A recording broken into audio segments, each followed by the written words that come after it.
солҳои охир дар тоҷикистон сайёҳии дохилӣ рушд меёбад.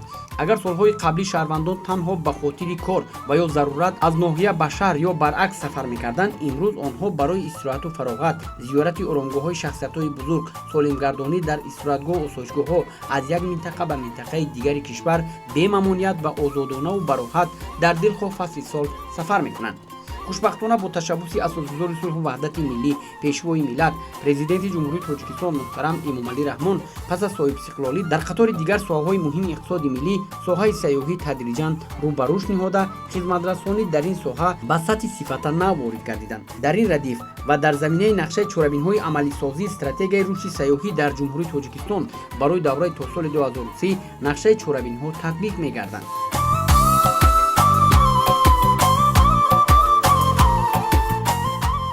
дар робита ба дастури супоришҳои пешвои муаззами миллат муҳтарам Эмомалӣ Раҳмон ки дар паёми имсола ба Маҷлиси олии кишвар доданд, аз ҷониби Кумитаи рушди сайёҳӣ назди ҳукумати ҷумҳурии Тоҷикистон 10 хатсайри сайёҳӣ таъсис дода шуд ва як аз ин хатсайрҳо дар масири Бохтар Душанбе Бохтар роҳандозӣ гардид ки дар ин хатсайр ширкатҳои сайёҳӣ, блогерон, намояндагони васоити ахбори омма ва кормандони вазорату идораҳои гуногун ҷалб гардиданд.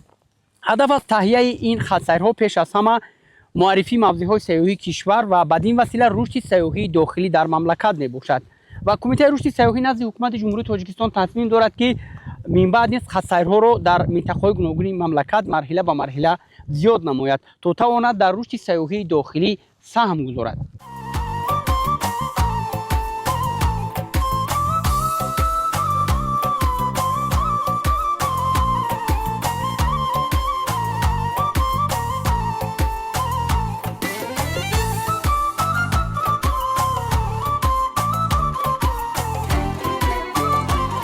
хатлонзамин бо ёдгорҳои бостонӣ ки таърихи кӯҳану асрори ниёконро дар худ нохтааст, табиати зебову афсункору водиҳои паҳновар, гиёҳҳои шифобахшу чашмасорони мусаффо, меваҳои шаҳдбор ва ҳавои форамаш ҳамасола шумораи зиёди сайёҳони дохиливу хориҷиро ҷалб менамояд.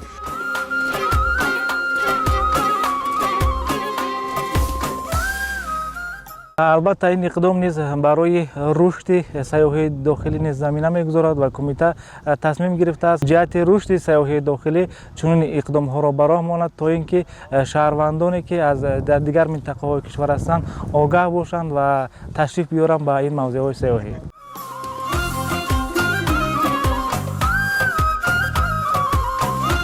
осиёи марказӣ ва махсусан Тоҷикистон макони аслии лолаҳои худрӯй мебошад. гули лола танҳо 2-3 моҳ дар як сол шукуфон мешавад, яъне замони гулдиҳии он аз нимаи апрел то аввали июн вобаста ба маҳалҳои гарму салқин идома меёбад.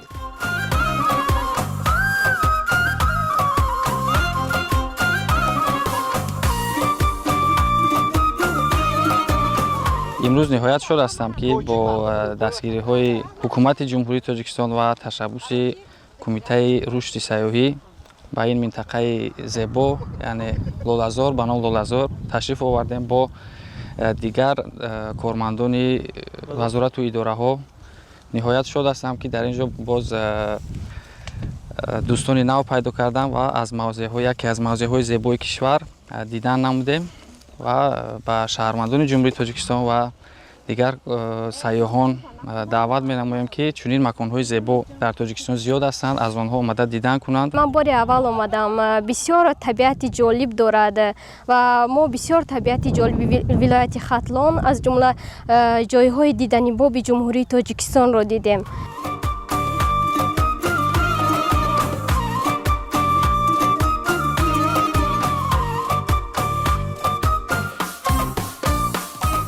бо ташаббуси Кумитаи сайёҳӣ дар доираи ширкатони сайёҳӣ кишвари мо имрӯз 10 хатсайр дар манотиқи гуногуни ҷумҳурӣ ташкил карда шуд ки аз ҷумла хатсайри номери 8 Душанбе Бохтар ки имрӯз мо 17 нафар бо намояндагони воситаи ахбори омма, блогерон ва дигар кумитаҳову вазоратҳои дахлдор ба ин соҳа, яъне ба сайёҳат баромадем ба Душанбе Бохтар Душанбе. хоб бубинед имрӯз ки мо хатсайри худро шурӯъ кардем аз душанбе бохтар тавассути ноҳияи хуросон ва тавассути ҷалолиддин балхӣ ки аз он ҷо хеле таъссуротҳои хуб аз хонамузей ва осорхонаву дигар қисматҳо ки мо сафар кардем ва ба 44чашмаи нозанин ки бибинед ин қадар як табиати дилфиребу ин қадар як имкониятҳои хубе дошт барои рушди сайёҳии дохилӣ. Ва имрӯз бибинед ки мо дар як манотиқе қарор дорем ки бо номи лолазор, яъне хеле маъруф аст дар байни мардуме ки дар ин ҷо иқомат мекунанд. Дар ин ҷо ҳамасола, яъне тӯли 45 рӯз гулҳои лола шукуфон доим мешаванд ки ин яке аз мавзеъҳои хеле дилфиреб барои ҷалби сайёҳони дохилӣ, на танҳо сайёҳони дохилӣ, мо метавонем тавассути ин яъне сайёҳони хориҷиро низ ҷалб намоем. Ҳо бибинед, аслан агар гирем, агар худи гули лола аз қадимулайём барои мардуми мо яъне як нақши хосае дошт, тавассути зебогиаш ҷалб мекард. Хоб бибинед ки дар панҷакенти қадим аз ковишҳои бостоншиносӣ нишон дод ки дар деворнигораҳои панҷакенти қадим бештари хонаҳо тавассути ана ҳамин гулҳои лола оро дода мешуданд. Яъне ин як хусусиятҳои хоси худашро дорад ки метавонад бештар тавассути як зебогиш бо як ҳавои тоза, бо як нақшу нигори ана ҳамун сурхии худаш мардумро ба худ ҷалб намояд. ба андешаи шумо ҳамчун як омӯзгоре ки дар ин соҳа кадрҳо тайёр мекунед дар соҳаи сайёҳӣ ва роҳбалад ҳастед, барои рушди сайёҳии дохилӣ чӣ бояд кард то рушди сайёҳии дохилӣ дар кишвар равнақ ёбад? бештар мо бояд таблиғоти ҷойҳои ана ҳамун тамошобоби ҷумҳуриямро байни шаҳрвандони худамон яъне муаррифӣ карда тавонем. ин як омили асосӣ ва баъдан бояд маърифати сайёҳии оммаи мардумро боло барем. дар ин мо метавонем ки якчанд барномаҳоро роҳандозӣ намоем.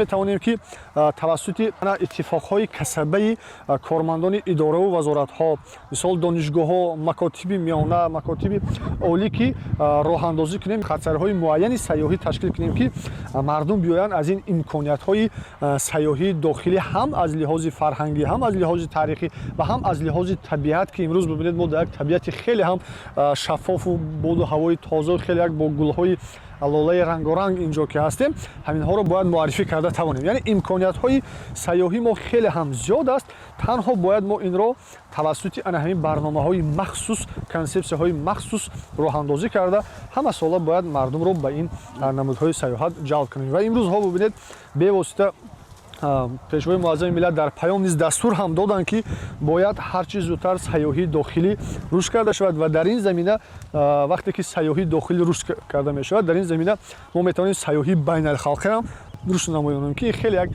иқтидори хуби ҳам иқтисодӣ мешавад, ҳам ҷаҳонбинӣ мешавад, ҳам даромад ба ҳамун мавзеъҳое ки онҳо дар он ҷо барои як имконият барои истироҳат кардан, имконият барои хӯрок кардан сохтан, яъне барои дар деҳот, дар ҷойҳои махсуси тамошобоб имконияти иқтисодӣ рушд мекунад. маҳал ва макони гулҳои лолаи худрӯ қариб дар ҳамаи минтақаҳои мамлакат, махсусан дашту тепа ва боғу чаманҳои ҳисор, шаҳри нав, файзобод, данғара, фахробод, шаҳру рӯстаҳои вилояти хатлон, истаравшан, исфара, қисматҳои кӯҳии деваштиш, тепаву доманакӯҳҳои кӯҳистони мастчоҳу айнӣ, ваҳдат, норак, ёвон, ванҷу дарвоз, вахиёр, рашт ва кӯҳҳои бадахшон то тианшон ва ғайра воқеъ аст. дар таблиғ кардани ҷойҳои зебои ватан мо ассотсиатсияи блогерҳо бетараф нестем. омадем ҷойи зебои ватанро сиёмка кардем. дар сайтҳои худмон мебинем барои диққати сайёҳони хориҷиро ҷалб кардан. миннатдории худмонро ба кумитаи рушди сайёҳӣ мерасонем ки барои чунин хатсайре ки имрӯз барои моро муҳайё кардан омадем тамошо кардем. рости ман ҳамин лолазора якум бор омадем дидам. ба тамоми ҳамин мардум тавсия метавонем ки ҳамин хатсайрҳо қати биен тамошо кунен ҷойи зебои ватани худмона. айни ҳол ки мавсими нави сайёҳӣ аст ва кумитаи рушди сайёҳӣ низ хатсайрҳои навро дар мавсими имсола таъсис дод.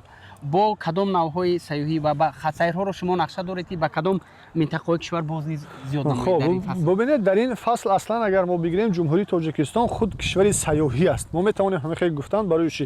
барое ки мо тамоми иқтидори инфрасохтори соҳаи сайёҳиро дорем. хо меҳмонхона аст, хо мотел аст, хо ҳотел аст, инҳо бо забонҳои воҷаи сайёҳӣ, яъне масъалаи транспорт аст, яъне нақлиёт аст, ҳамаи инҳо яъне имкониятҳо хеле зиёд ҳастанд ва имсол бибинед ки кумитаи сайёҳӣ ҳам як қатор хатсайрҳои дохилиро роҳандозӣ карданд, аз ҷумла дар манотиқи Бадахшон, яъне то Дарвоз ва бибинед ки он тараф то вилояти Суғба, ин тараф дар Хатлон, ва мо низ дар оянда нақша дорем ки яъне он ҷойҳое ки кашф нашуданд, яъне ҷойҳои нав ҳастанд, он ҷоро мисол роҳандозӣ кунем. Ба монанди мисол бибинед дар манотиқи ҳамин Хатлон бисёр ҷойҳое ҳастанд ки ҳоли мардум надиданд. Барои мисол кони намаки Хуҷамумин бисёр як имконияти хубе мешавад ки сайёҳон биёянд ки мардум рафта бибинанд ки чӣ гуна намак, яъне кӯҳи намак ҷойгир шудааст. Барои мисол яъне во ки бибинед мисол хирди Дангара тарафи Кангурт ки мо як объекти хуби археологӣ дорем бо номи Кангуртирт ки яке аз гуфтем ёдгориҳои таърихии гузаштагони мо аст. Яъне ки манотиқи қисмати Фархор бибинед то сарҳади дарёи Панҷ, яъне мо то аз он ҷо ҳам метавонем хатсайрҳои гуногун таҳия кунем ки мардумро ҷалб карда тавонем. ба дар ин шаб рӯзо ки талу типпаҳои вилояти Хатлон гулпӯш аст, ана ки лолаҳои худрӯй иҳота кардааст, ба сайёҳони дохилӣ чӣ тавсия медиҳед? хоб мо тавсия медиҳем бештар ки имрӯз яъне на он қадар ҳудуд ё ин ки гӯем масофа дур аст. Мо метавонем ҳамагӣ бо тариқи аз ҳама зиёд гӯем 2 соат аз Душанбе ба ин минтақа ҳозир шавем ва бибинед ки як табиати хеле ҳам зебо ҳаст. Метавонем ҳам истироҳат кунем, метавонем ҳам яъне як зумра аз ҳамон мо бештар тавсия медиҳем ки мардум бо оилаҳои худ, яъне бо кӯдакҳои худ дар рӯзҳои истироҳатӣ ба ҳамин хел минтақаҳо биёянд ки аллакай ҳамун мафкураи доираи рушди ана ҳамун кӯдакҳо аз ҳамун давраи хурдсолӣ рушд кунад барои сайёҳат, барои дидан, барои шинохти ватан, ки инҳо имкониятҳое ҳастанд ки мо табиате дорем ки ҳамин хел офарида шудааст. Яъне ягон чизи сунъӣ мо надорем. Барои мисол бибинед Швейтсария, дигар мамлакатҳое ки иқтидори ба мисли мо мамлакати кӯҳӣ ҳастанд, онҳо ҳама чизи сунъӣ барои сайёҳон сохтанд. Аммо аз мо бибинед табиат ҳамира додааст ки мо бояд ин табиатҳои зеборо ҳатман бибинем бо чашми худ.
Tacikistan! Babeş! Babeş! Babeş!